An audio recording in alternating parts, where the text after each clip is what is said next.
అందరికీ హామీ ఇస్తున్నా.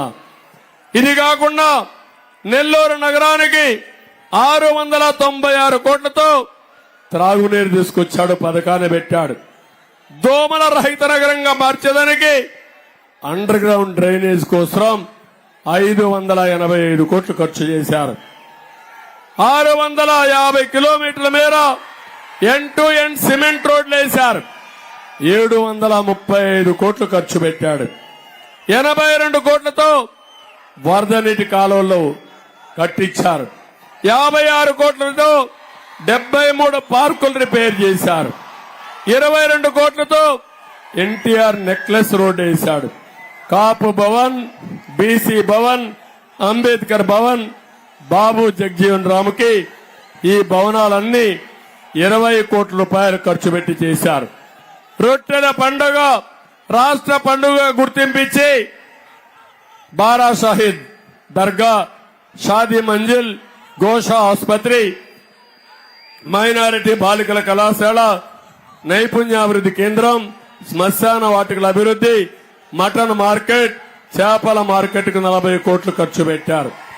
మున్సిపల్ పాఠశాలని అభివృద్ధి చేసి 45 కోట్ల రూపాయలు ఖర్చు పెట్టి మున్సిపాలిటీలో కాంపిటేటివ్ ఎగ్జామ్స్ కూడా ప్రమోట్ చేశారు. 7 అన్నా క్యాంటీన్లు పెట్టారు. ఏసీ బస్ షెల్టర్ 1 కోటి రూపాయలు ఖర్చు పెట్టాడు. మొత్తం నెల్లూరు అభివృద్ధికి 5260 కోట్ల రూపాయలు వెచ్చించిన వ్యక్తి నారాయణ గారు అని చెప్పి మీకు అందరికీ తెలియజేస్తున్నా. నేను అడుగుతున్నా, ఈ 5 ఏళ్లలో 1 రూపాయి ఖర్చు పెట్టారా తమ్ముళ్ళు అని మిమ్మల్ని అడుగుతున్నా. ఏమైనా జరిగిందా అని మిమ్మల్ని అడుగుతున్నా. మళ్లీ ఈ పనులన్నీ పూర్తి చేస్తాం. ఒక సమర్థవంతమైన నాయకులు ఇక్కడ ఉన్నారు. 1 వేమిరెడ్డి ప్రభాకర్ రెడ్డి గారు, 2 నారాయణ గారు నెల్లూరు సిటీ ఎమ్మెల్యేగా, నెల్లూరు రూరల్ ఎమ్మెల్యేగా శ్రీధర్ రెడ్డి. ఈ ముగ్గురికి మా మద్దతు ఉంది. నా మద్దతు, పవన్ కళ్యాణ్ గారి మద్దతు, బీజేపీ మద్దతు ఉందని చెప్పి తెలియజేస్తున్నా. ఇప్పుడు నేను అడుగుతున్నా, పెద్ద మెజారిటీతో గెలిపిస్తామని. మేము వచ్చినప్పుడు హుషారుగా ఉండడమే కాదు, యువత, జన సైనికులు మా మీద మీరందరూ కండువాలు ఇసిరేస్తున్నారు, పూల వర్షం కురిపించారు, అభిమానంతో ఉక్కిరి బిక్కిరేడుగా చేయగలిగారు. మీ అభిమానం చూస్తే ఎన్ని జన్మలెత్తి మీకు సేవ చేసినా మీ రుణం తీర్చుకోలేము.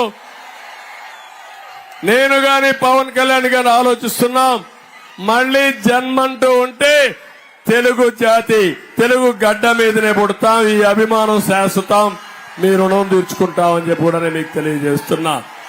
అందుకని మళ్లీ ఒకసారి మీ అందరికీ మనస్ఫూర్తిగా విజ్ఞప్తి చేస్తూ, ఈ రోజు మీరు చూపించిన అభిమానానికి మనస్ఫూర్తిగా ధన్యవాదాలు. ఇప్పుడు అందరూ కూడా హలో ఏపీ అంటే bye bye Jagan, hello AP, ఇంకా గట్టిగా hello AP, hello AP, hello AP, hello AP. శభాష్, థ్యాంక్ యూ. 13 వరకు ఈ స్పిరిట్ కొనసాగాలి, ఇంకా ఉధృతంగా ముందుకు పోవాలి. చిత్తుగా ఓడించి బే ఆఫ్ బెంగాల్లో ఏం చేస్తారు? బే ఆఫ్ బెంగాల్లో వైసీపీకి అంత్యక్రియలు చేయాలి. సిద్ధమా తమిళ్లు?